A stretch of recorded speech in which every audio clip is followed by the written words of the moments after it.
Alexandre, boa tarde.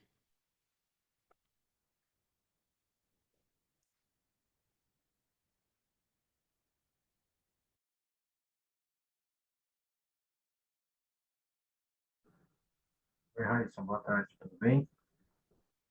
Tudo bem, e você? Tudo bem, me ouve bem? Sim, estou escutando. Você também?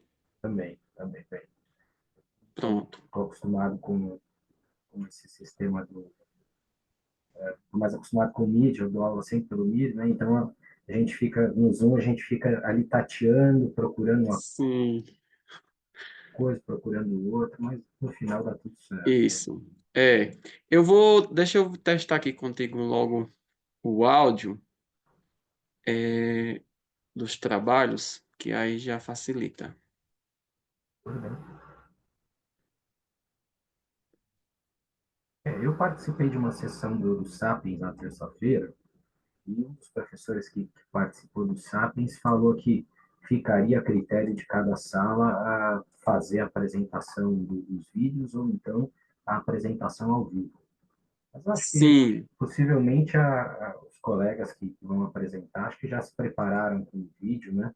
A menos que alguém queira fazer essa apresentação de forma tradicional, digamos, né? Mas por mim também tanto faz.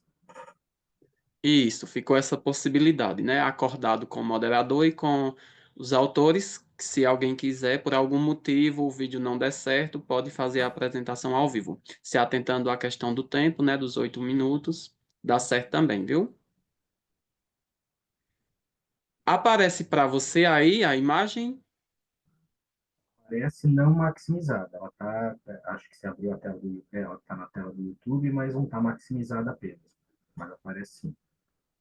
Agora tá aparecendo? Agora maximizou.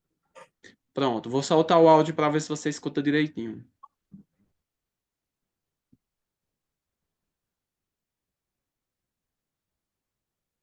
Saiu o áudio da apresentação? Não, não. Está sem áudio. Espera ainda, viu?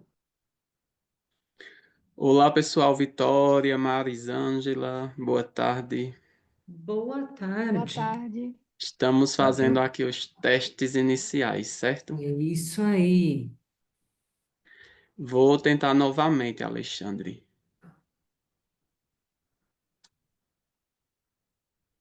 Eu lembro que uma vez que aconteceu isso, não sei se é o caso aqui, mas era a possibilidade de você projetar ou só a tela ou projetar a guia. Acho que tinha essa Certo, diferença.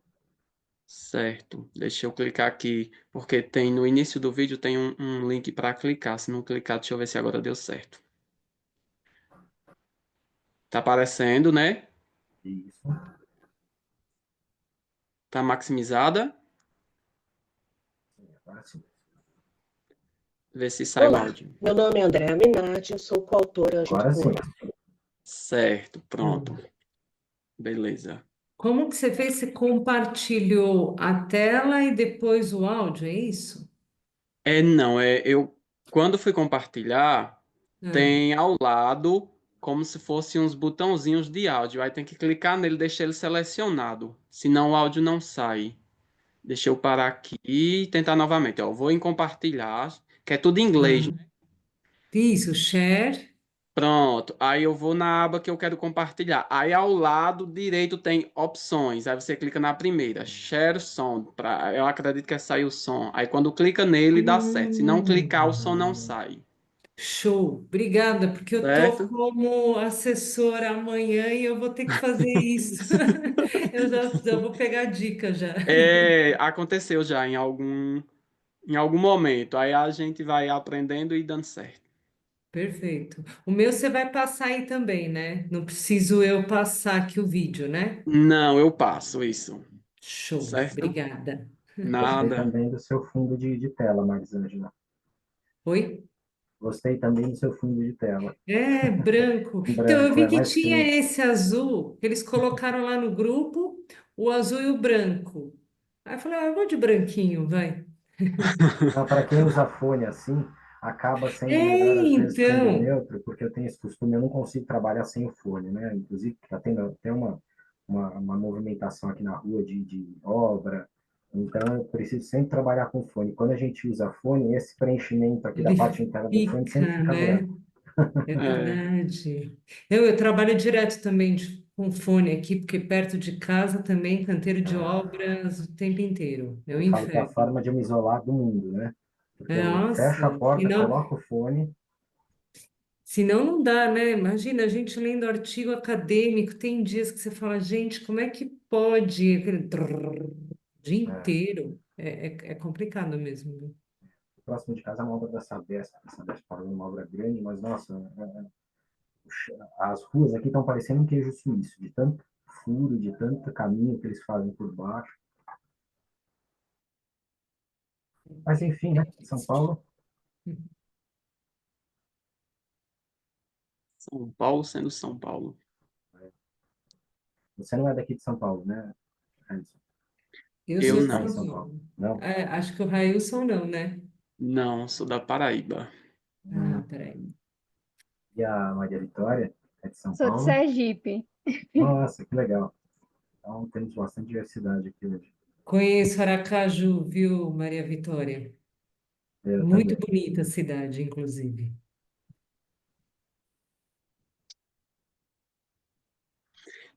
Alexandre, vê se a sequência aqui é a mesma dos trabalhos aí contigo.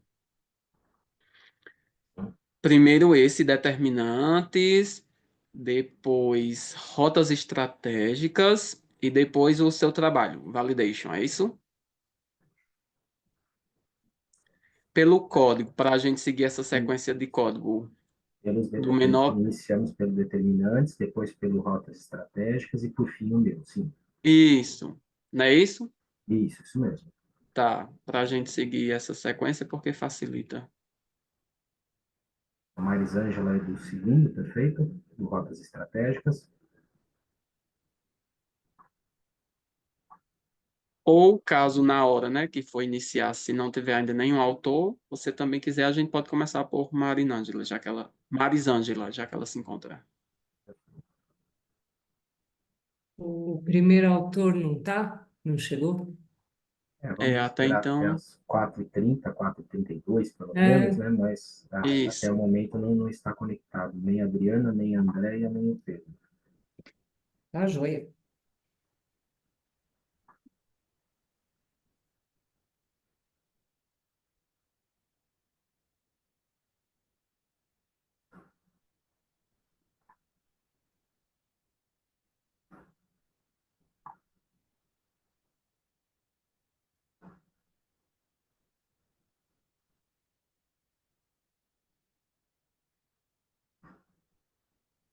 Marisângela, como estamos em poucos aqui, eu não sei se você chegou a ver sobre essa possibilidade. Há também a possibilidade de, caso queira, apresentar no formato tradicional, né? Você prefere apresentar com vídeo já feito ou no formato tradicional?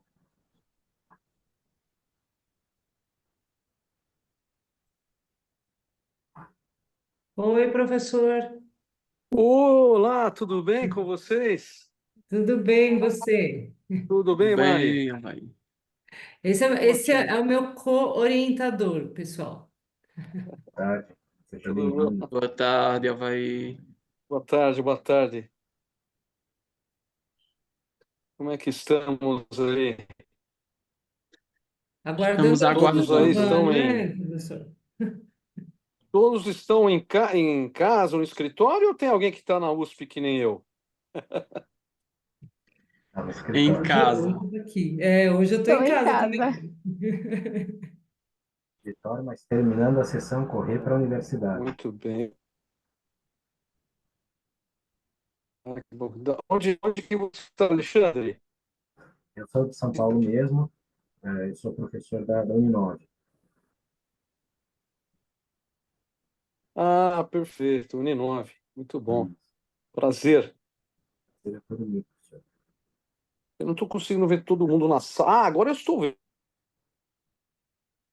Eu acho que tá cortando, não? Eu ia perguntar se era só para mim ou se para todos, mas É, Ah, professor, não você está muito. está cortando.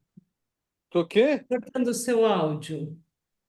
Eu tive que entrar pelo celular, que eu não consegui conectar a máquina aqui, tá com uns problema, e o celular não tá com bom sinal também. Tá. Mas tudo bem, quem vai falar é você, tá tudo certo. Eu não vou falar nada, professor, já está tudo gravado. Ah, é verdade! Já falei, professor. Tá tudo online, né? É Tudo. tudo online. Daqui a pouco vão, viu, Mari? Daqui a pouco vão criar um avatar. Você vai criar um avatar, o avatar da Mari, e ela que vai falar tudo.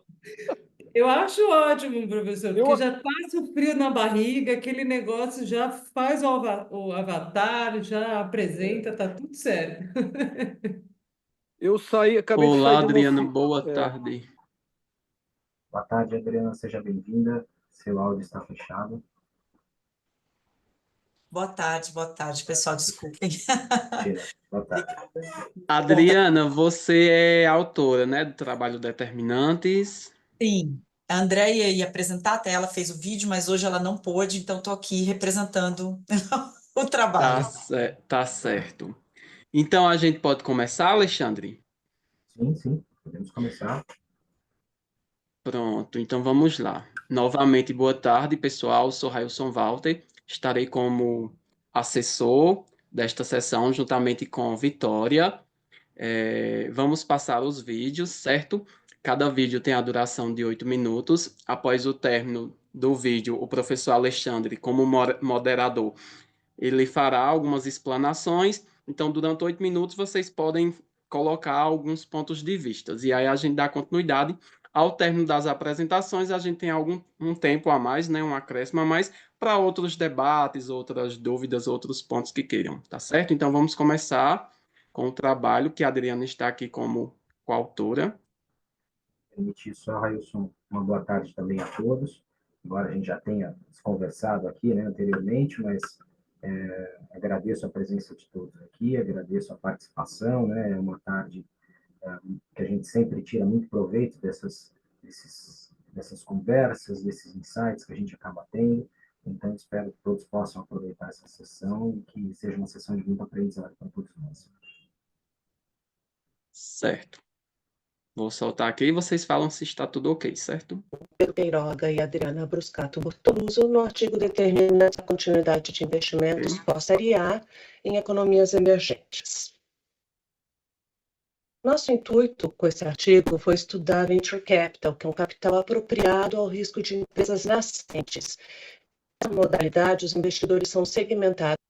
Espera ainda, gente. Deixa eu Olá, soltar aqui um meu nome é pouquinho, Andréa talvez. Minardi, sou Agora vai. coautora, junto com Pedro Queiroga e Adriana Bruscato Bortoluso, no artigo Determinantes da Continuidade de Investimentos pós-Série A em Economias Emergentes.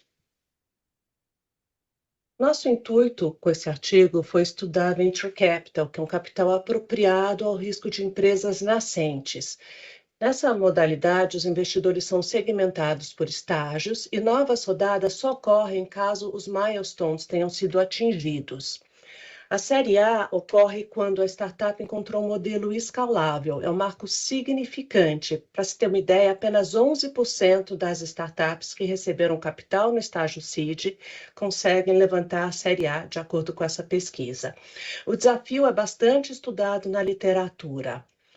Agora, o desafio de crescer da Série A até a Série B é bem menos estudado e está muito relacionado à habilidade gerencial do time fundador.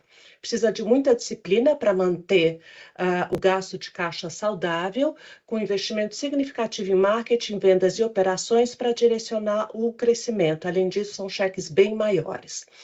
O nosso objetivo da pesquisa foi identificar quais fatores influenciam a continuidade de investimento pós uma rodada Série A, com o foco unicamente em países emergentes. Nós fizemos uma revisão de literatura e, com base nela, nós desenvolvemos 4 hipóteses. Um time com mais de um fundador aumenta a probabilidade de rodada subsequente pós a Série A. Sindicatos na série A com mais de um investidor aumenta a probabilidade de rodadas subsequentes.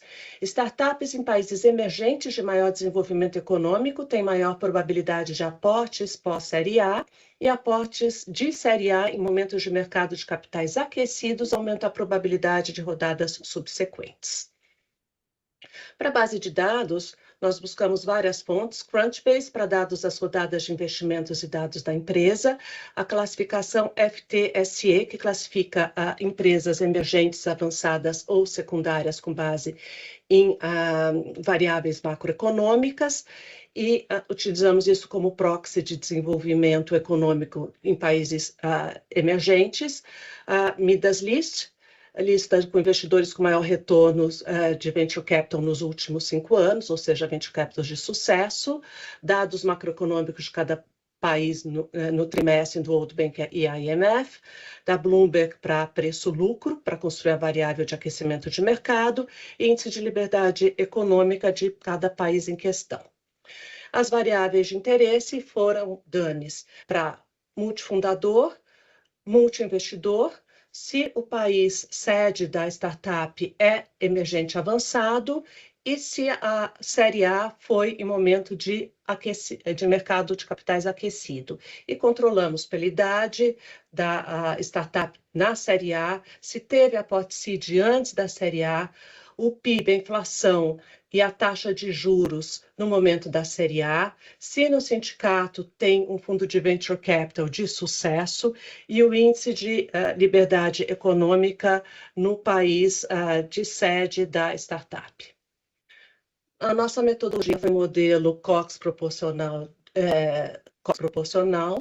Esse modelo tem uma hazard rate, que é uma taxa de falha, e que ela é função do tempo e de condições econômicas, então é uma taxa instantânea, dado que não falhou até o momento T, então a gente tem que medir como variáveis dependentes o evento, se teve ou não a falha no nosso caso é ter tido um aporte pós a série A, e o tempo da série A até que esse aporte aconteceu, tá? E a gente tem uma função de sobrevivência.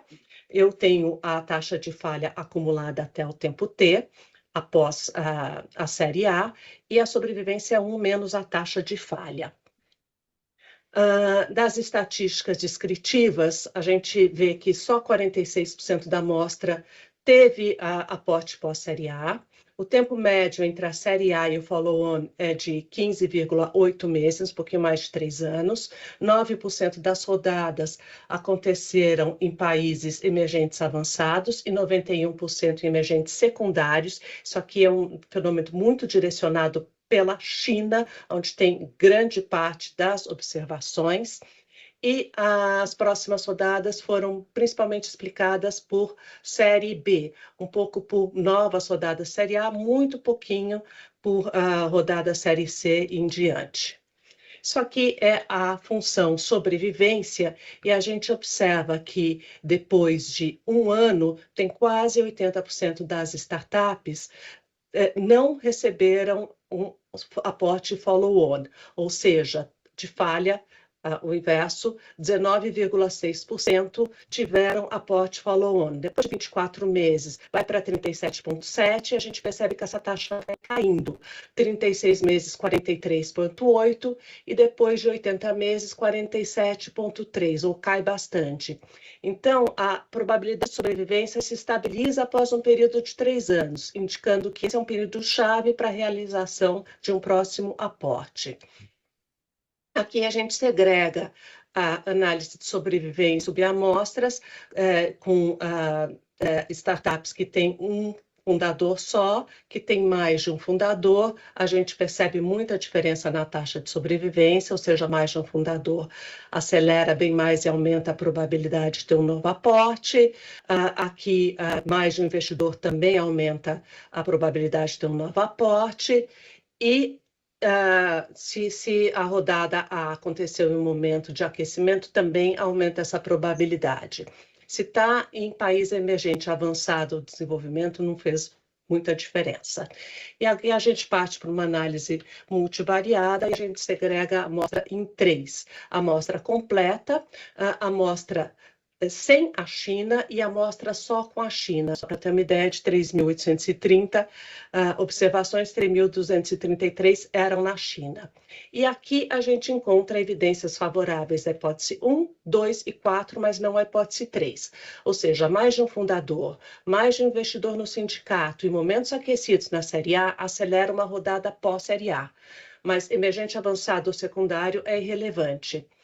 E de variáveis de controle que foi interessante, a idade da startup na série A, maior PIB per capita, maior taxa de juros e mais liberdade econômica desaceleram e reduzem a probabilidade de ter aportes pós-série A. E ter no sindicato um fundo de venture capital bem sucedido acelera uma rodada pós-série A. As nossas conclusões é que se a startup não levantou nova rodada até 3 anos da série A, provavelmente não vai levantar mais, não vai ser um scale-up. O maior número de fundadores aumenta a chance de ter uma rodada follow-on, pois um time com múltiplas habilidades provavelmente aumenta a habilidade gerencial da startup. Isso é essencial para ter sucesso após a série A.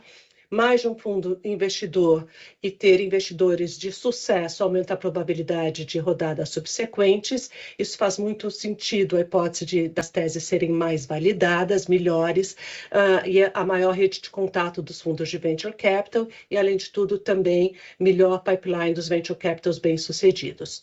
As séries A em momentos aquecidos têm maior probabilidade de serem bem-sucedidas e a nossa contribuição foi investigar esses determinantes de obtenção de recursos pós-série A, que é um desafio pouco discutido na literatura, e fornecer insights interessantes para a decisão de investimento de venture capital na série A e para formuladores de políticas públicas.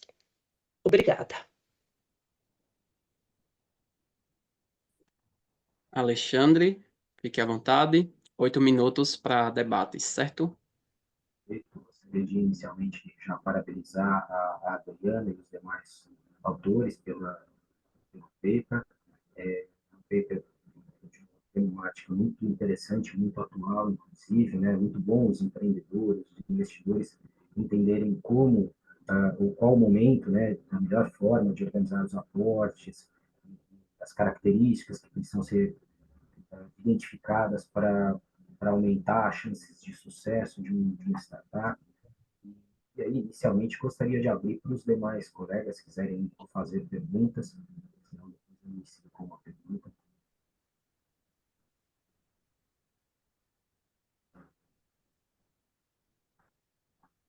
Eu posso fazer uma pergunta, pode ser?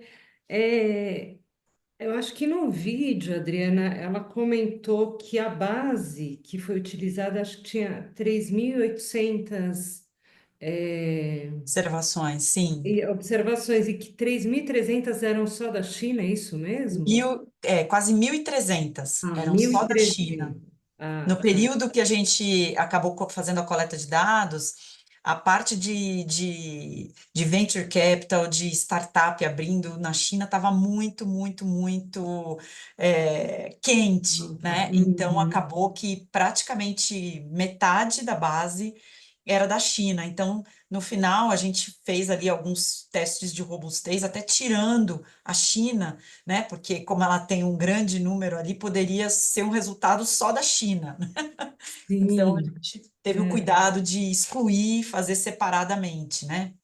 sim. Mas parece que mesmo com a exclusão, quase 30%, né, só China, não mudou muito, Não né? Que mudou. realmente precisa ter mais de um fundador.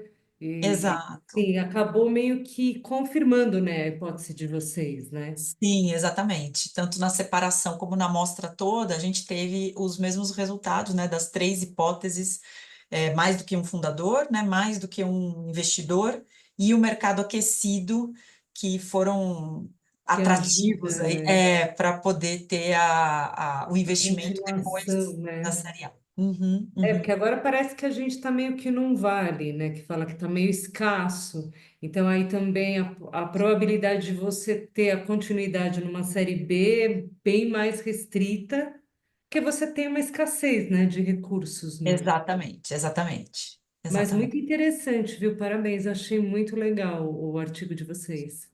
Ah, obrigada, Maria Ângela, pelas palavras. Marisângela, né? Marisângela.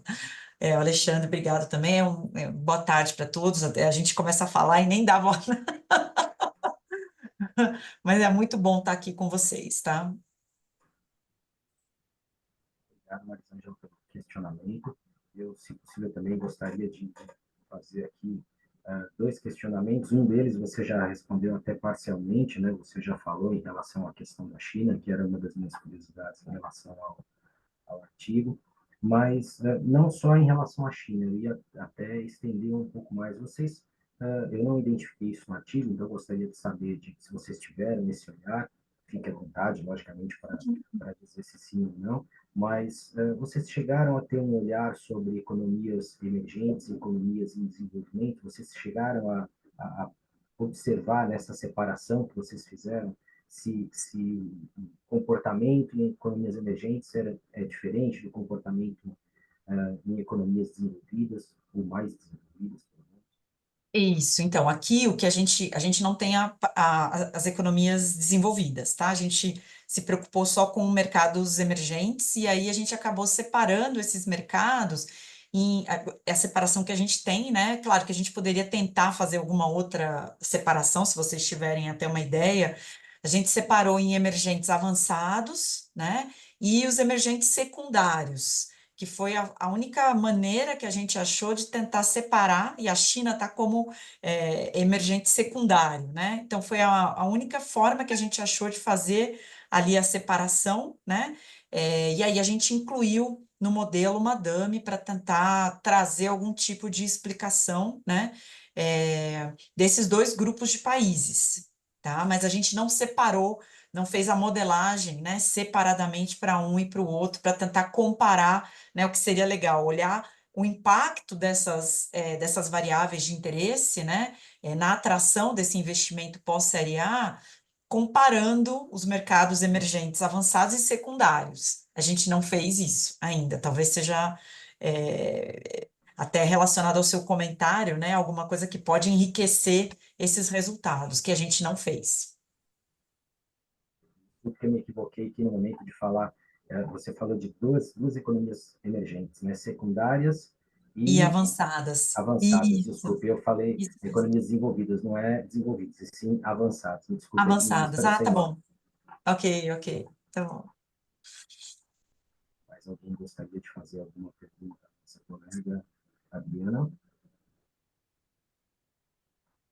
Então, se me permite mais uma, Adriana, por favor. Uhum, Na claro. verdade, não são questionamentos, e sim comentários, né? A gente fica, eu particularmente fico curioso, principalmente quando a gente fala de startups, de mercados em crescimento, porque foi um dos meus estudos lá na tese e aí na graduação, desculpa, na dissertação, depois acabei estendendo um pouco mais para a tese, essa questão das startups, então a gente acaba ficando realmente mais curioso. Então, o outro questionamento que eu gostaria de fazer para você é justamente aqui em relação à questão da, da, da volatilidade do mercado, né? É, eu sei que vocês abordaram ao longo do artigo essa questão da volatilidade, mas, se possível, eu gostaria que você falasse um pouquinho mais para nós de como vocês observam essa volatilidade em momentos de maior problemática, por exemplo, se é assim que eu posso dizer, né? Como o período da Covid ou outras situações, como que vocês pontuaram isso, né? Como que vocês conseguiram pontuar isso no Uhum, artigo? uhum. Entendi. Olha, a gente tem várias possibilidades, né? Como que a gente diz, há várias proxies para poder mensurar, né? Aqui a gente foi para uma proxy mais relacionada às empresas, né? Então a gente usou o preço-lucro para poder tentar fazer a mensuração, né, do mercado aquecido, mas a gente poderia escolher um índice de mercado, então, por exemplo, para o Brasil, a B3, né? Então, pegar o índice acionário do mercado, né, o principal, por exemplo, e aí, então, calcular esse retorno de mercado, ou acumulado, alguma coisa desse tipo, ou um retorno anormal de mercado, que também dá para calcular, para tentar separar esses momentos de aquecimento ou não. Aqui, o que a gente usou foi como se diz, um valor que a gente encontrou numa outra referência, que quebrava esse mercado em momento de aquecimento, maior aquecimento e menor aquecimento, né? Ou a gente poderia ter trabalhado também com a medida. Eu sou estatística, eu gosto de trabalhar com a medida numérica, né? Eu não gosto dessas quebras, mas muitas vezes, para a gente poder comparar com as outras referências, a gente acaba usando esse tipo de quebra, né? A gente não usou nada relacionado a pandemia, né, ou uma DAME relacionada à pandemia. O que a gente tentou capturar foi usando as próprias variáveis econômicas, né, as econômicas, essa de aquecimento de mercado. Então, como elas variam ao longo do tempo, a gente acabou não usando nada específico de pandemia, tá? Não sei se eu respondi a sua pergunta ou se eu enrolei um pouco aqui. Não, respondeu sim, tranquilo. Obrigado. Mais Pronto, algum podemos dar questionamento? continuidade, Alexandre. Sim, por favor. Vamos no tempo, 8 minutos de discussões. Vamos para o próximo, certo? Aqui no chat eu também vou colocar para vocês fazerem a avaliação dessa sessão, tá? Pode ser feita agora ou ao término. Então fiquem à vontade, tá bom? Pedimos que vocês possam avaliar. E agora a gente vai para o próximo trabalho, que Marisângela, quem está aqui juntamente com o orientador também, né, Marisângela? Então vamos lá, certo? 8 minutos de apresentação, depois mais 8 minutos de discussão.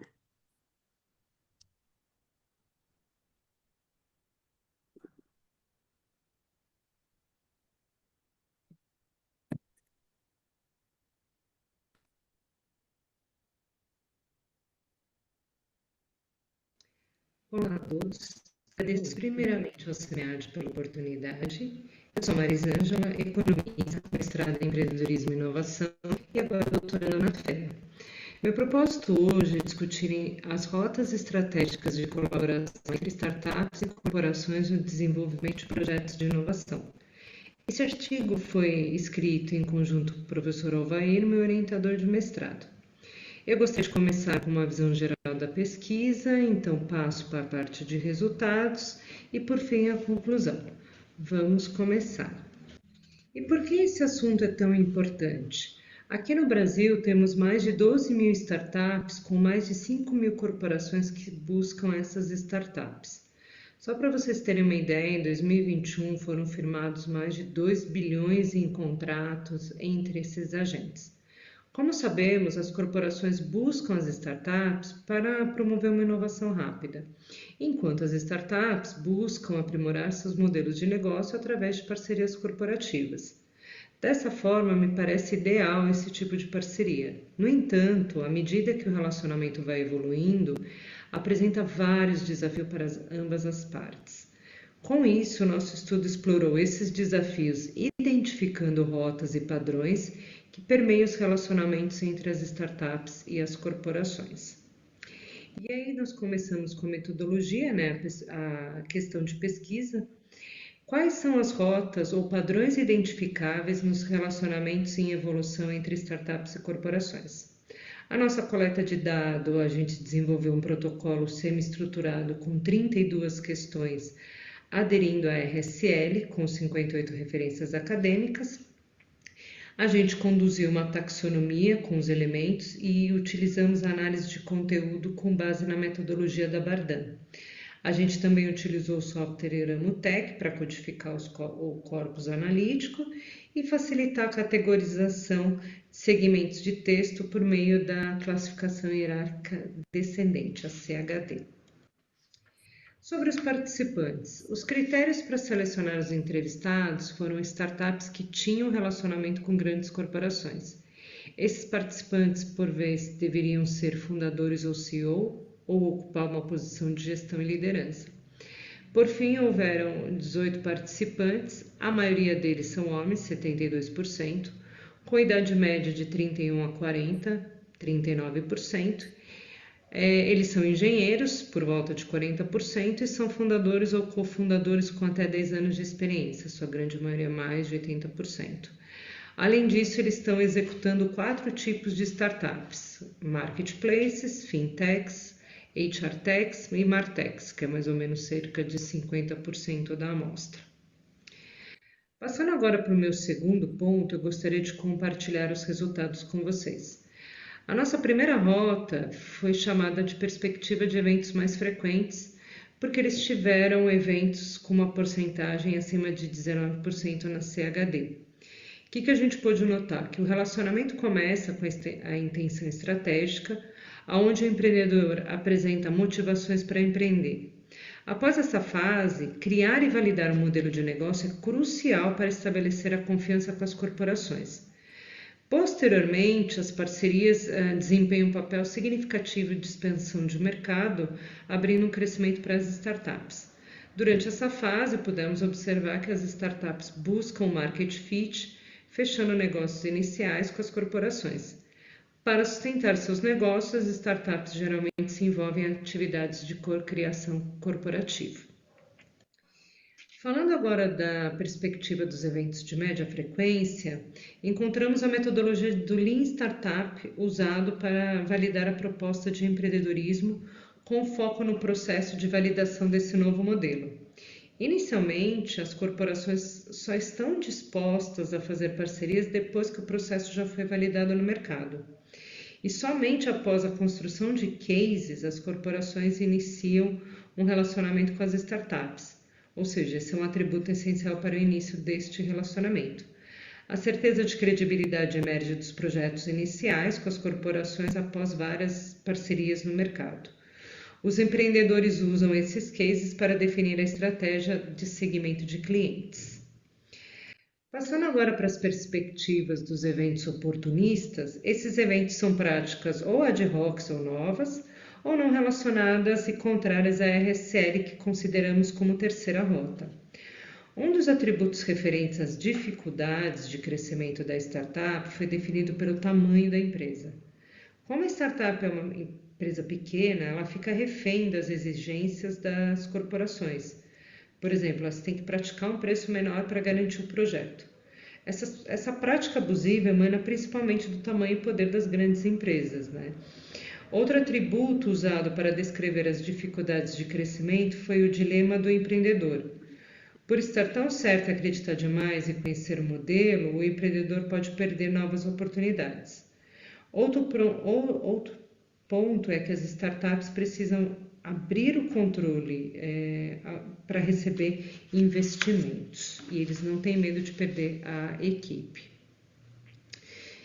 Aí, só para ficar claro, então a gente configurou um mapa onde é possível olhar essas rotas, né? Então, o começo da primeira, segunda e terceira rota, e a gente deixou de uma forma mais lúdica e fácil de olhar, que é esse mapa.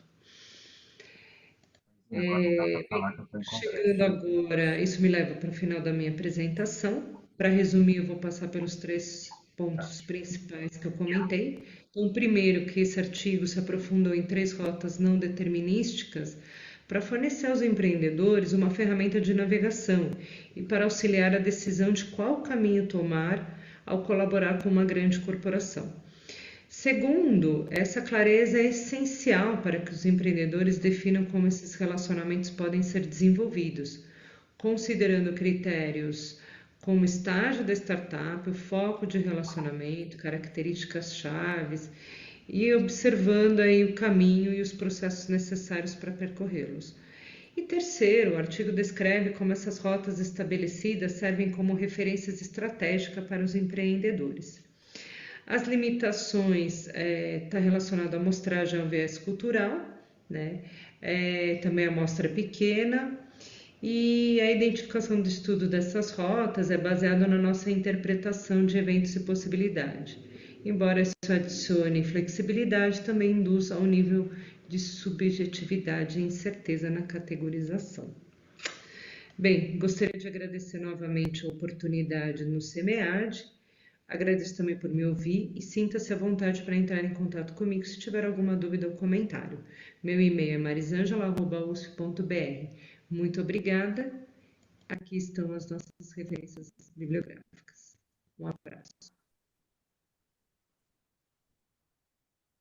Pronto, Alexandre, fique à vontade por um momento de discussão. Nós aqui agradecemos aqui pela exposição do artigo, mas também muito positivo aqui o tema, né, muito atual. Então, é sempre muito bom a gente ler textos que tragam essa preocupação com a prática atual, a relação com as grandes empresas. Então, inicialmente, vou deixar aberto para ver se alguém quer fazer alguma colocação, alguma pergunta. Eu tenho, é uma pergunta, mas é mais uma curiosidade, Marisângela. Para você, que eu sei que a amostra é pequena, que tem limitações, mas pelo menos nessas que vocês observaram, essa colaboração faz com que a startup ela coexista junto, né? Tem a corporação e a startup, ou a startup, por exemplo, ela acaba sendo comprada, né? Adquirida, né? Faz um M&A ou até um IPO, não sei se tinha alguma startup que já estava lá num estágio mais avançado. Como é que você enxergou isso, pelo menos na amostra que você observou? Uhum. Obrigada, Adriana, pela pergunta super importante. Bem, eu entrevistei 18 donos de startups, né? Eles têm uma média de mais ou menos 10 anos de mercado, então eu me recordo de dois que estavam, a gente fala que era serial, então ele fez várias startups, ele já estava, acho que ele estava negociando com o Carrefour a startup quando ele me deu a entrevista, porque esse estudo, né, só recapitular um pouquinho, ele foi objeto da minha dissertação, o meu orientador, que é o professor Avair, que está aqui comigo. Então, eu fiz esse estudo durante o meu mestrado, e aí eu transformei em artigo. Então, eu me lembro muito bem desses dois casos, né? Teve um outro também que acabou, ele estava tentando vender a startup e tempos depois ele vendeu, era uma fintech, né? Que era até a base de recorrência. Agora, o que eu pude observar, Adriana, dos demais, a maioria estava tentando ainda, sabe, chegar no modelo escalável. Tanto que é nessa primeira rota que a gente traçou, eles eram muito preocupados em validar o modelo de negócio, né? E aí a gente fez até a rota que a gente fala que era um caminho ad hoc, né? Que era contrária à RSL, mas na verdade eram as dores que vieram, né? Das entrevistas. Então, muitos falavam, eu sou pequeno, a empresa ela coloca 90 dias de processo de pagamento. Tinha casos assim que eles tinham que ter, eles não tinham capital de giro, né? Hum, E aí, mas era obrigado a fazer esse projeto com a grande corporação porque precisava do case, porque o case valida eles, né? Para entendi. abrir, é tipo abre as portas para fazer projeto com outras empresas. Então, e assim, estudando, eu não peguei nenhum caso que fez a IPO e também, mas o que eu pude perceber, assim, a empresa, que eu trabalhei do outro lado, fazer o relacionamento com a startup.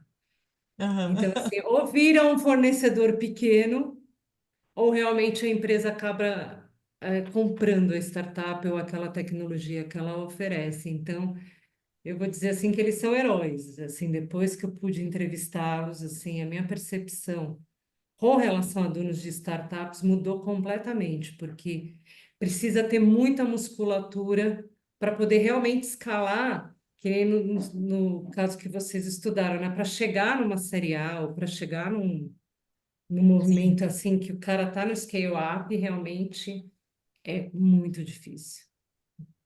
Obrigada, muito interessante. Eu fico curiosa também de entender esse mercado. Obrigada. Ah, imagina, eu que agradeço. Se o professor quer comentar alguma coisa, professor? É. Eu só. Vocês estão me ouvindo? Vocês estão me ouvindo? Tá. Sim. Sim. Eu só queria complementar isso que a Marisângela disse. Esse estudo qualitativo foi feito do ponto de vista do empreendedor da startup, né? Isso é importante localizar. E, e eu acho que, no final das contas, né, é claro que é um estudo qualitativo, né? Daí a gente pode pensar depois em variáveis que possam ser estudados no quantitativo, mas eu acho que ele traz uma riqueza de dados que demonstra um pouco isso que a Mari falou no final, né? Hoje as startups que saem na mídia ou que são cultuadas é a ponta de um iceberg, né? Ou seja, isso eu vejo que é muito pouco. Quer dizer, é discutido, mas não por público em geral, né? O público acha que, e inclusive estudantes, né?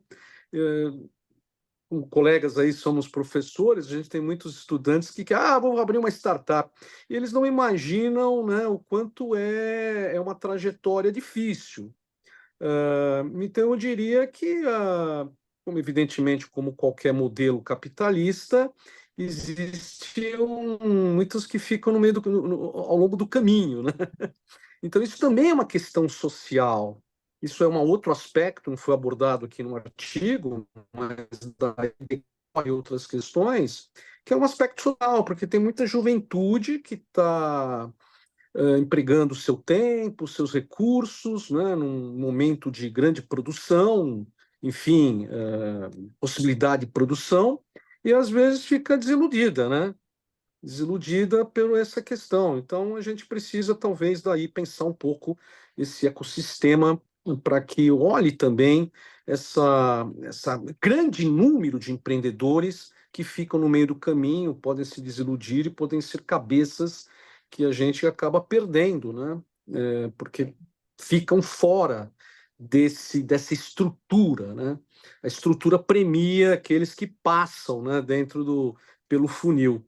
Então é um aspecto, por isso que a Mari falou que começou a olhar os empreendedores startups como verdadeiros heróis, né?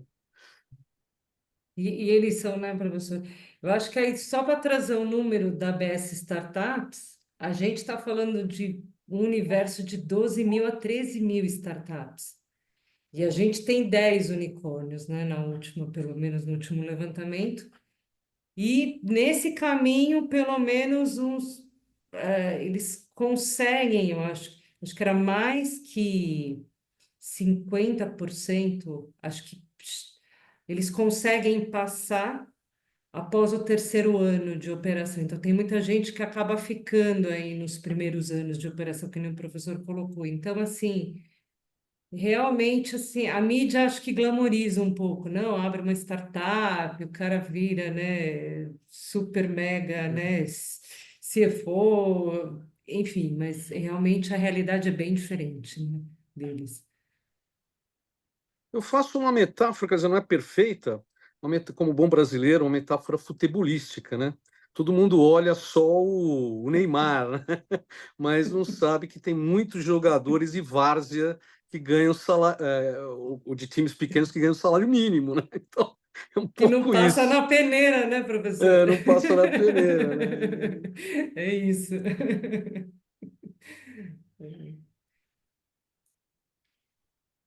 Acho que você está com o microfone fechado, Alexandre.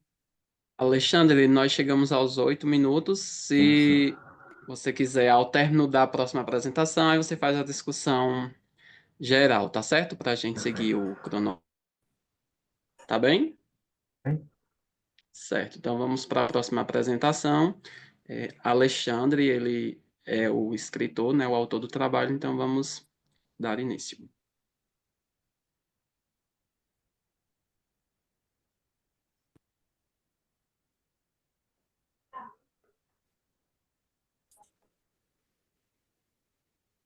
Olá, muito prazer. Meu nome é Alexandre Rodrigues e, juntamente com os doutores Cristina Daipra Martins, Vanessa Vasconcelos Escasiota, Mauro Luiz Martins e Vânia Maria Jorge Nassif, desenvolvemos o artigo Validação e Aplicação de Framework de Elementos de Análise do Empreendedorismo Digital em Organizações, sob a ótica das capacidades dinâmicas. Segue aqui a agenda de apresentação de hoje. A introdução do artigo, ela apresenta o empreendedorismo digital como um fenômeno que transforma a economia e a sociedade, impulsionado pela digitalização dos processos, criando novas oportunidades e desafios para os empreendedores. As capacidades dinâmicas se referem às habilidades de organizar, integrar, construir, reconfigurar suas competências para enfrentar mudanças externas. No contexto do empreendedorismo digital, essas capacidades são fundamentais para explorar as novas oportunidades e se adaptar às mudanças tecnológicas de mercado. Em virtude disso, criou-se então a questão de pesquisa. Como o framework de elementos de análise do empreendedorismo digital sob a ótica das capacidades dinâmicas pode ser usado nas organizações?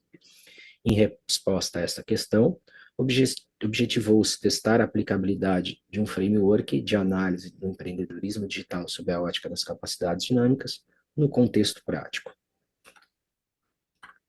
O referencial teórico do artigo explora o empreendedorismo digital como um fenômeno global, impulsionado principalmente pelas tecnologias de informação e comunicação e pela digitalização. O empreendedorismo digital envolve a criação de negócios baseados em plataformas digitais e tecnologias emergentes que exigem rápida adaptação às mudanças do mercado. A inovação contínua é fundamental para manter a competitividade neste ambiente, sendo necessário que as organizações desenvolvam capacidades dinâmicas. O framework de análise de empreendedorismo digital sob a ótica das capacidades dinâmicas foi desenvolvido a partir de uma revisão integrativa da literatura e de entrevistas com especialistas. O framework teórico e prático é composto por 4 macrocategorias, que se dividem em 12 categorias e essas em 41 elementos. Essas macrocategorias, categorias e seus elementos atuam como guias para o desenvolvimento dos negócios digitais, auxiliando as organizações a se adaptarem às exigências e inovações no ambiente digital. Aqui apresenta-se, então, o framework utilizado como base para o desenvolvimento do estudo. A metodologia do estudo é qualitativa, exploratória, teve como objetivo validar os elementos de análise do empreendedorismo digital sob a ótica das capacidades dinâmicas. Com base no framework proposto, foi desenvolvido então um roteiro semi-estruturado para conduzir as entrevistas.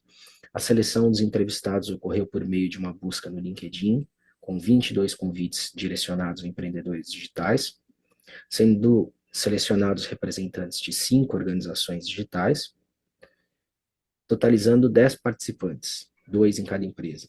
As entrevistas foram gravadas via Google Meet, com duração média de 1h30, sendo todas transcritas posteriormente.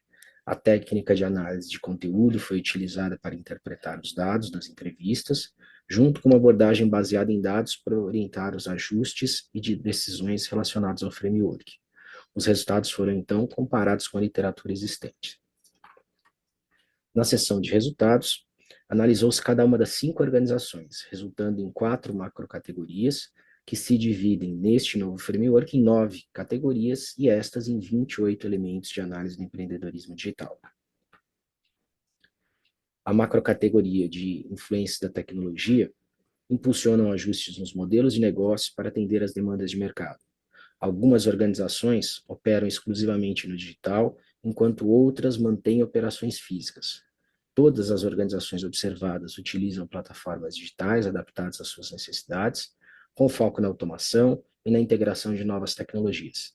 Entretanto, elas enfrentam ainda muitos desafios, como falta de mão de obra qualificada e altos custos. A macrocategoria de rotinas e processos, ela destaca a inovação, principalmente centrada no cliente, e é vista como uma oportunidade para melhorar a eficiência e as experiências dos clientes. A segmentação do mercado também é usada nesse contexto como uma estratégia para atender a diversidade de clientes e maximizar o seu impacto digital.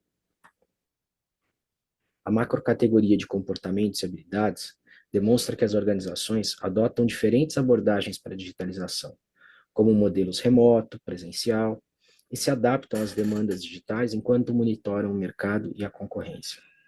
O ecossistema digital é visto como um facilitador de inovação e interconexão entre empresas, clientes e tecnologias, com organizações buscando benchmark para promover a evolução e seu crescimento. A macrocategoria de mecanismos de aprendizagem, governança do conhecimento e organizações digitais apresenta que o capital humano preparado é essencial, embora haja dificuldades em encontrar colaboradores capacitados. A adaptação rápida ao ambiente digital requer investimentos contínuos em treinamento para aprimorar produtos e serviços. A transformação digital está mudando o foco das empresas, dos produtos para o conhecimento, mas essa transação depende de investimentos significativos.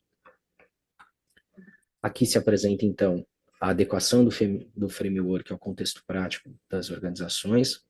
A seta na cor preta representam a relação do fenômeno do empreendedorismo digital com as macrocategorias, categorias e elementos identificados na literatura de capacidades dinâmicas, e as setas sem preenchimento identificam a ordem de destaque das macrocategorias identificadas na literatura.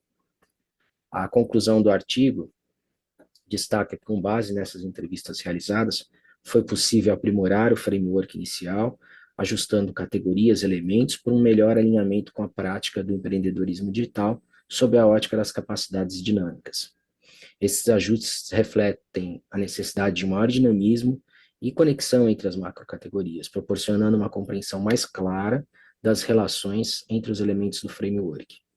A análise das entrevistas revelou valiosos insights sobre como as organizações estão respondendo aos desafios e às oportunidades nesse ambiente digital. O estudo reforça a importância das capacidades dinâmicas no desenvolvimento dos negócios digitais, evidenciando a habilidade das organizações em se adaptar, inovar e prosperar em um mercado cada vez mais competitivo. O empreendedorismo digital, ligado às capacidades dinâmicas, à inovação e à evolução tecnológica, é uma área em constante desenvolvimento. O estudo aprimorou e validou um framework de análise com 28 elementos, que pode ser utilizado pelas organizações para adaptar-se às mudanças digitais e aproveitar as oportunidades emergentes. O framework oferece diretrizes não apenas para pesquisas futuras, mas também para auxiliar os empreendedores na tomada de decisões estratégicas em um ambiente complexo e dinâmico.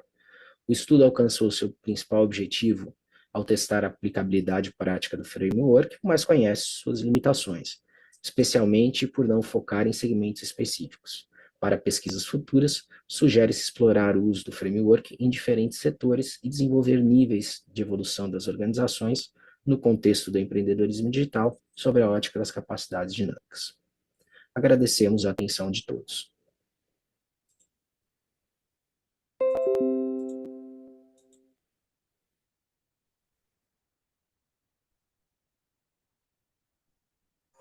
Agora temos 8 minutos, né, para diálogos, debates, discussões. Fique à vontade, Alexandre. Se você quer falar algo mais sobre o seu próprio trabalho, enfim, o pessoal pode perguntar também. Apenas a contextualização rápida e geral aqui, esse trabalho é um recorte da minha tese de doutorado também, onde eu já havia construído um framework inicial, peguei esse framework, fui conversar com profissionais, tanto acadêmicos como de mercado, revalidei esse framework e depois usei esse framework revalidado para aplicá-lo em empresas também, para ver se aqueles elementos constantes do framework eram encontrados nas empresas. Então, foi através dessa forma que eu refinei esse framework. Né? Eu tenho uma dúvida, viu, Alexandre? Achei super legal. Você tinha mencionado que você fez entrevista com 10 empresas, né? E que eles vão ajustando o modelo conforme a demanda, mas são empresas que já têm, são nativas, vamos se dizer, digitalmente, ou são outras empresas que conseguem fazer esse processo, né, de adaptação conforme a demanda? Não, para essa parte da pesquisa, eu busquei empresas que são nativas digitais, que já começaram digitalmente, porque na minha pesquisa eu faço bem essa separação, né? No empreendedorismo digital do que é o empreendedorismo digital, que são aqueles que já começam nativos digitais, e aqueles que passam pelo processo de transformação digital. Né? Então, esses são os nativos digitais, propriamente. É que aí me chamou a atenção exatamente porque provavelmente eles vão ajustando assim que eles vão captando, né, do mercado o que precisa para atender a demanda, ele já faz o ajuste, né? Então tem que ser realmente uma empresa meio que nativa, né, digitalmente. Foi isso que me permitiu até fazer essa ligação do contexto do empreendedorismo digital com as capacidades dinâmicas, né? As capacidades Hum, dinâmicas, elas mostram justamente essa reconfiguração de, digamos, de habilidades a partir daquilo que se tem disponível dentro. no momento, né? Uhum. E justamente isso é muito presente no empreendedorismo digital, né? Porque muitos dos empreendedores digitais começam relativamente pequenos, né? Nem todas as empresas que fazem parte desse contexto de empreendedorismo digital já começam com um porte grande, normalmente são portes menores, e então muitas vezes tem que fazer até um pouco de efetuação, de bricolagem, mas resultando, né, nesse contexto das capacidades dinâmicas. Muito legal.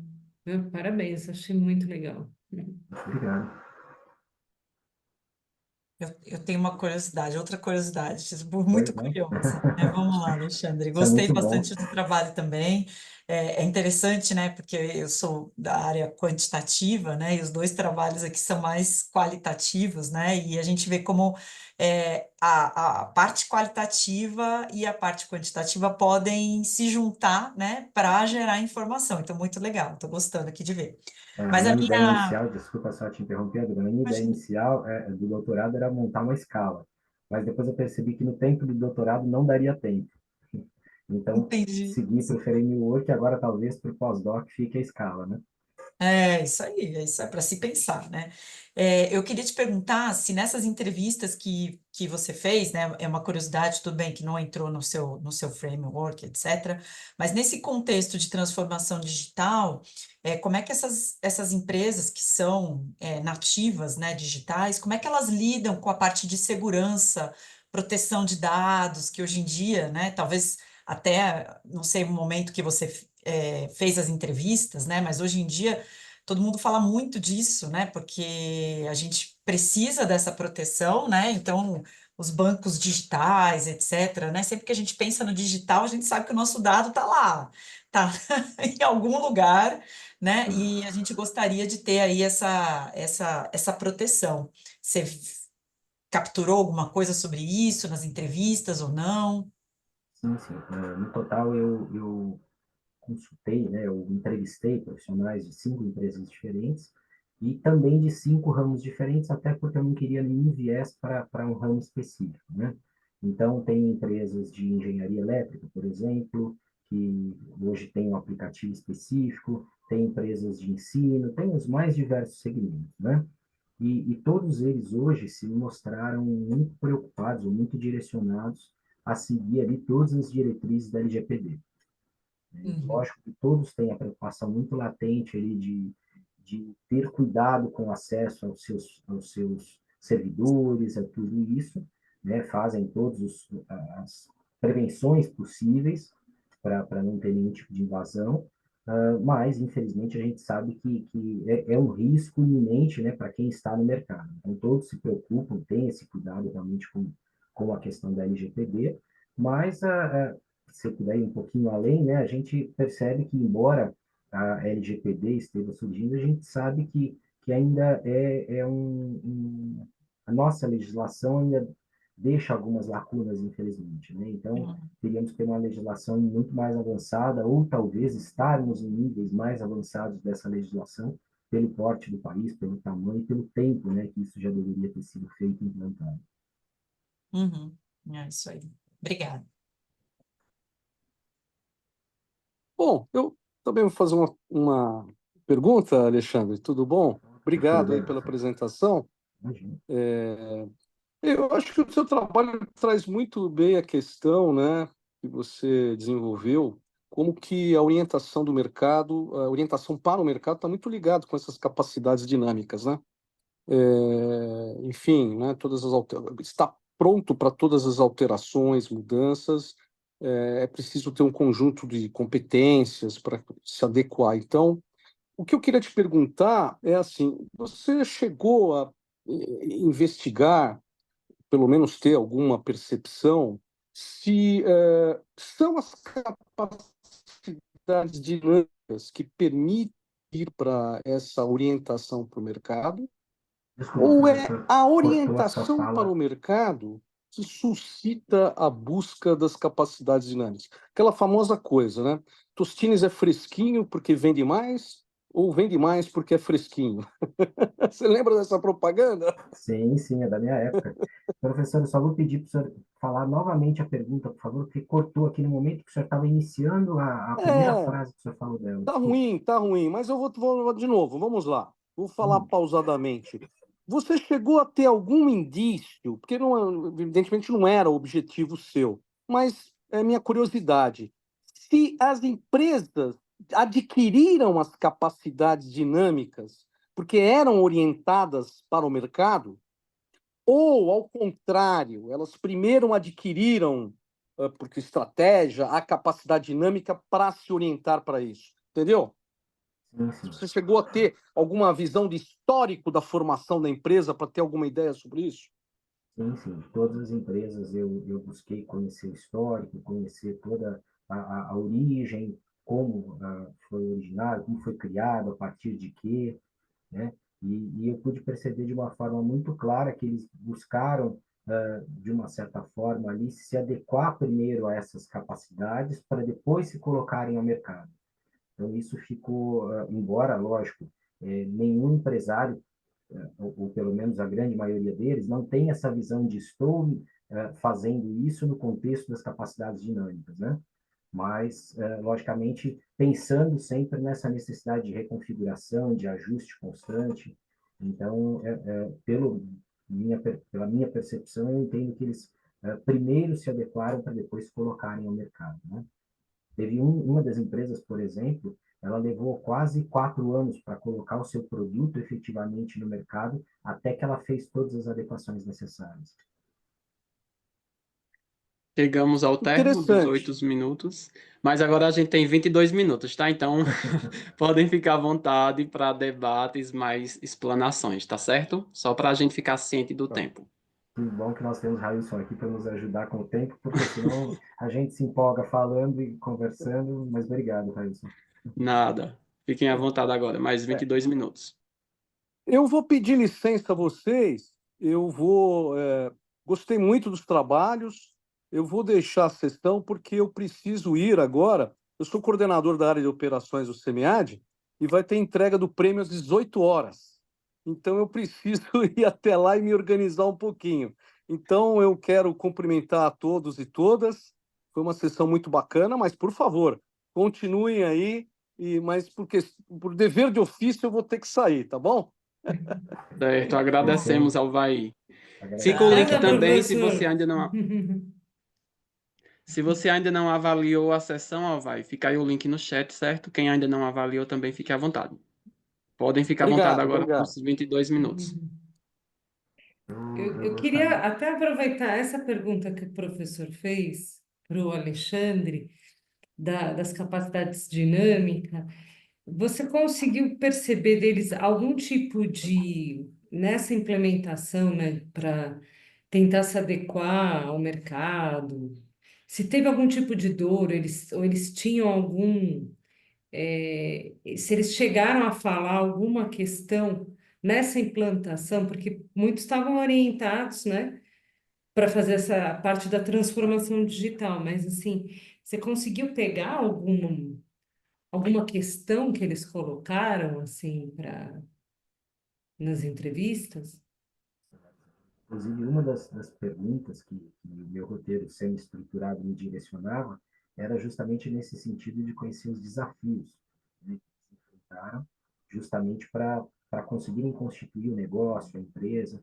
E isso ficou muito claro, as diversas dificuldades e dores que eles tiveram, desde dificuldade de adequação de acesso, desde dificuldade de adequação dos produtos ou serviços que prestavam lá, um tipo de plataforma, por exemplo, até mesmo dificuldades com questões legais, com questão de como compor a empresa, também na questão tributária para ter uma melhora, que são normalmente negócios pequenos, né?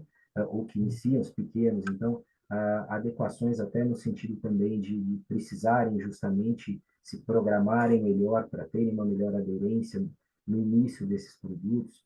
Então, as dores foram as mais diversas, né? Falta de recursos, falta de incentivo. Então, são diversas. Se a gente fosse listar, Fluxo de caixa, provavelmente. em alguns casos, começando praticamente do zero, né? Outros com como surgiram de ideias já um pouco mais avançadas, de grupos educacionais, então tiveram algum apoio, mas no geral, né? No geral, empresas normalmente começam ali ou com um capital muito pequeno, ou com praticamente zero de capital, né? Acho muito baixo. É isso que eu percebi também nas minhas entrevistas, que eles começaram assim, a maioria, como fala na literatura, era bootstrapping, né? Estava tentando ali o capital da família, o capital próprio, e aí depois que eles iam escalando um pouco mais, mas é bem difícil, né? Se a gente for analisar, pensando só do ponto de vista de empreender, é realmente é uma questão, né? Por exemplo, essa empresa que eu comentei com o professor Inair, que estava conosco na sessão agora, que foi que eles levaram quase 4 anos para conseguir colocar efetivamente o produto no mercado, porque todos eram engenheiros, trabalhavam, tinham já a ideia, eles criaram uma espécie de tecnologia que faz o planejamento de engenharia elétrica de residências ou ambientes empresariais. Então, a partir dali Legal.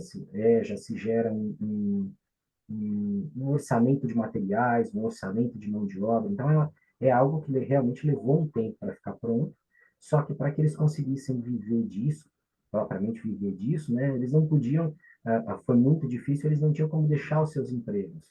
Então, por isso, houve todo esse período de maturação, né, justamente para que chegarem até o momento de um deles, pelo menos, conseguir deixar um emprego para se aplicar somente aquilo realmente.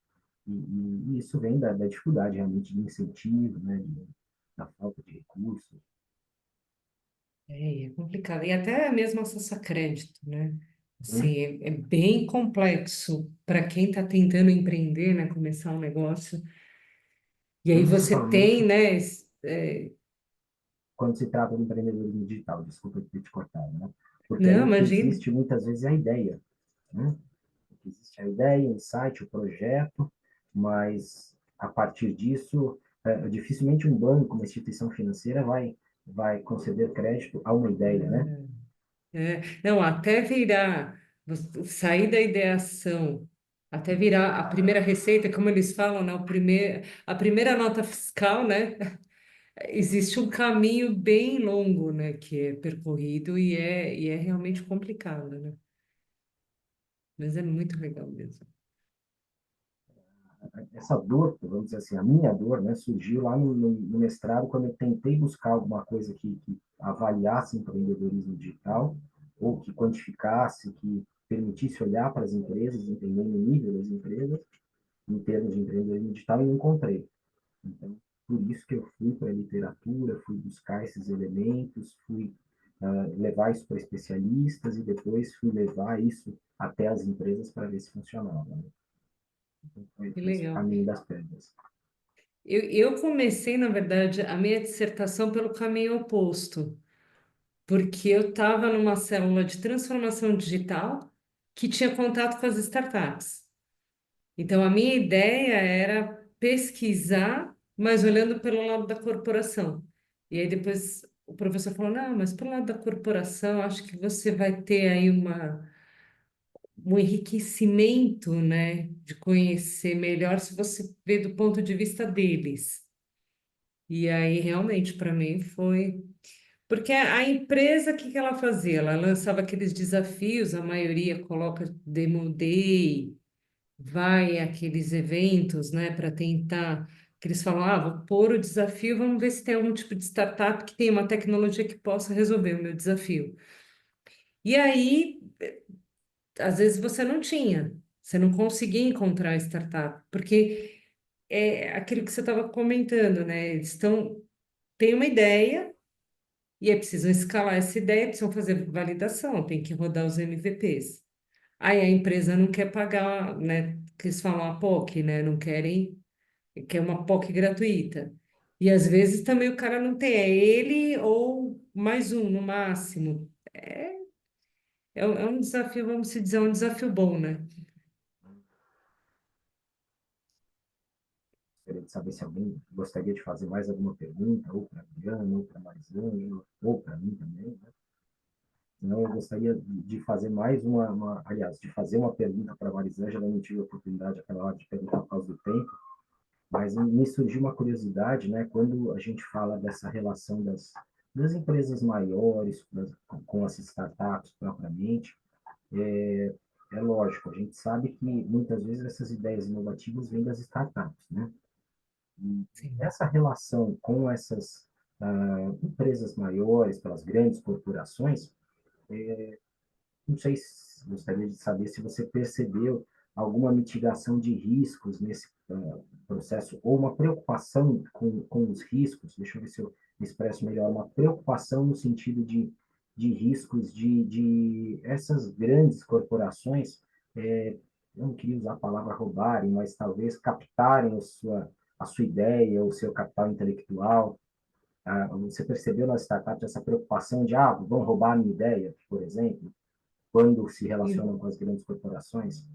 Então, roubar a ideia não, mas que nem capital intelectual, a empresa acabou roubando. Um dev que acabou migrando, inclusive, para essa área de transformação digital. Mas isso não foi, eu não notei isso uma preocupação da startup.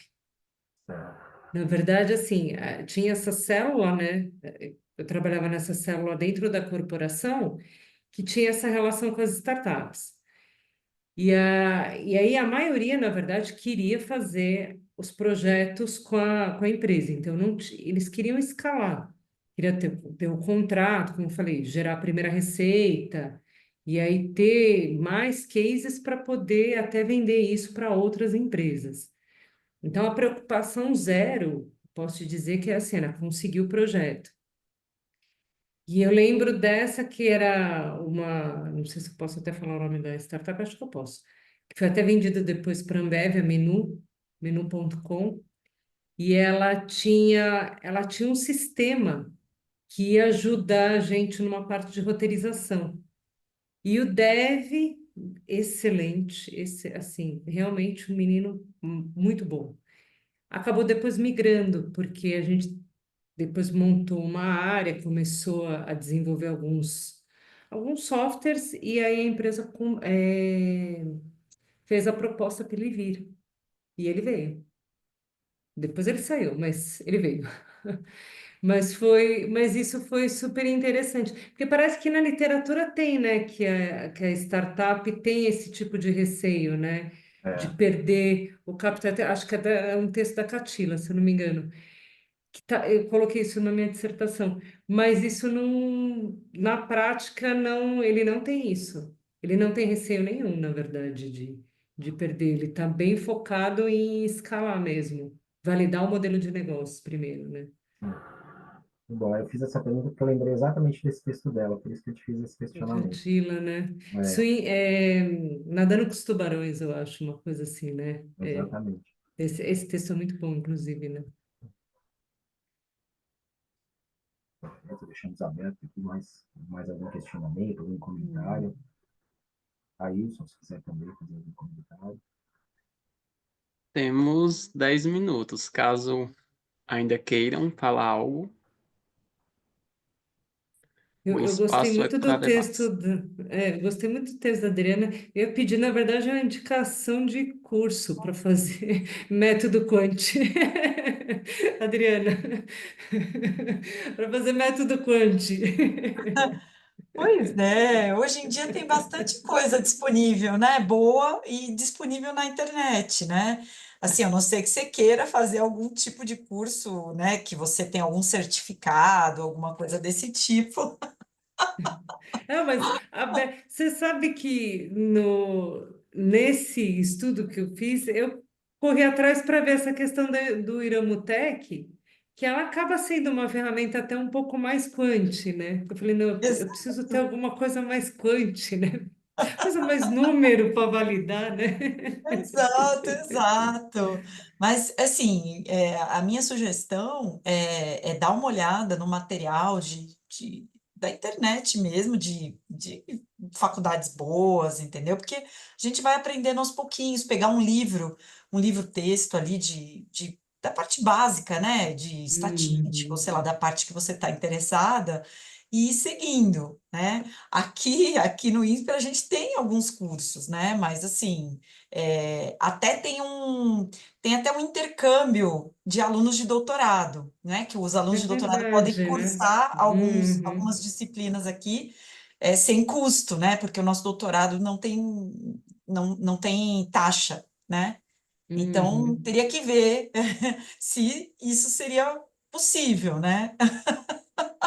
Então, eu acho que vem a matrícula cruzada, né, no começo do semestre, que eles Exato, falam, né? isso Eu mesmo, recebo às vezes, isso mesmo. eu vou Então, dar uma olhada. é uma boa oportunidade. Mas a internet então está resolvendo, que bom. Dá Tá, para tá, porque tem dar. bastante Né? coisa. Hoje em dia, né, a gente tem muita informação, né? E assim, procurar coisa de faculdade renomada, né? Que aí você tem garantia de que aquele conteúdo ali já foi validado e pode ser utilizado. Joia. Obrigada, Adriana. Então, imagina, imagina. Ou em outras hipóteses, né, a gente já tem aqui os contatos, né, já fica com os É, contatos dos colegas e podem surgir parcerias para a gente fazer, talvez até alguns estudos juntos, né? É sempre bom esse com tipo de certeza, network que a gente tem a oportunidade de fazer por isso, né? com certeza. Mais nenhuma colocação, então, senhoritas ou senhoras, né? Desculpe, não sei se senhoritas ou senhoras, mas Ailson, Algo mais? Alguém? Gabriel entrou recente, se ele quiser falar alguma coisa também, alguma pergunta ou questionamento. Eu acabei pegando só o finalzinho, infelizmente, mas o que eu peguei foi bastante produtivo. obrigado pela presença, Gabriel. Tá? Então, nada mais, ninguém deseja mais falar nada? Só agradecer realmente aqui a participação dos colegas, né? Adriana, Marisângela, Glória, sua também, Railson, aqui nesses últimos dias me orientando, me auxiliando ali por WhatsApp, nós fomos conversando, né? Porque eu nunca tinha participado nesse formato de exibição de vídeos e estava até um pouco preocupado e o Railson me deixou bastante tranquilo nesse sentido, então também te agradecer por esse suporte, muito obrigado. E desejar, logicamente, um bom finalzinho de semana, né, agora para todos e sucesso a todos na caminhada acadêmica, profissional. É isso. Então, agradecemos pela presença e ainda quiserem falar alguma coisa, pelos trabalhos apresentados, né? Para reforçar no chat, está aqui Gabriel, que entrou um pouco depois. Quem ainda não fez a avaliação, poder avaliar, porque isso ajuda bastante, né? O SEMIAD buscar essas melhorias contínuas. Pelas pesquisas de vocês, né? Porque a gente sabe que pesquisar não é simples, não é fácil, demanda muitas renúncias e a gente vê trabalhos de relevâncias bem importantes. Trabalhar sobre empreendedorismo é um pouco desafiador, né? Porque a gente às vezes precisa ir a campo, buscar essas pessoas que empreendem, a depender do tipo da pesquisa. Então é isso, a gente encerra a sessão e fica aqui o agradecimento para todos vocês, certo? Se alguém quiser ainda colocar algo a agradecer. Obrigado, Alexandre, pela moderação e a todos vocês pelas apresentações, Marisângela, Adriana e o próprio Alexandre, que apresentou o trabalho também. Eu que Vitória, que é a agradeço. suplente, né? Vitória também aqui, qualquer coisa ela dava o suporte, Olha. É isso assessora aí. suplente. Obrigada, pessoal. Um abraço, sucesso. Obrigada, obrigada. Foi muito bom estar aqui com vocês na sessão. Tchau, tchau, pessoal. Tchau, Até tchau, mais. Até tchau. mais. Tchau, tchau. Tchau, tchau.